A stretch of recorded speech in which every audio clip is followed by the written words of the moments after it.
Sentencing of Marilyn Mosby, a journey of prosecution and accountability.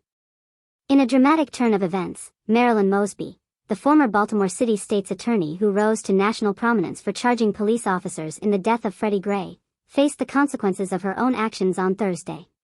Despite her efforts to avoid prison, she was sentenced to 12 months of home confinement, 100 hours of community service, and 3 years of supervised release for perjury and mortgage fraud convictions. Charges and convictions.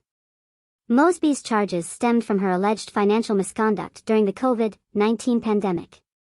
Prosecutors accused her of fraudulently withdrawing $90,000 from Baltimore City's deferred compensation plan by falsely claiming that the pandemic had harmed her travel-oriented side business. They further alleged that she submitted a false gift letter when taking a loan to purchase property in Florida, claiming that her husband had gifted her $5,000 when it was actually her own money. Defense and appeal. Mosby vehemently maintained her innocence throughout the proceedings.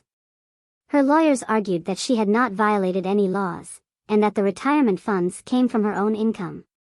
They also claimed that she was the victim of selective prosecution, as no other Maryland public official had been charged with similar offenses.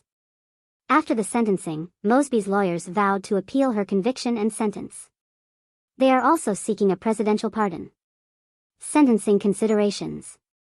In determining Mosby's sentence, U.S. District Judge Lydia K. Grigsby acknowledged that it was a sad day for Mosby and her family, as well as for the city of Baltimore. She noted that Mosby's crimes did not involve any taxpayer money, and that the prospect of separating her from her 2 young daughters weighed heavily on her decision.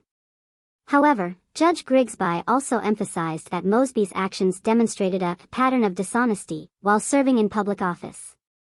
She rejected prosecutor Sean Delaney's argument for a 20-month sentence, but also dismissed claims by Mosby's supporters that she was a victim of selective prosecution.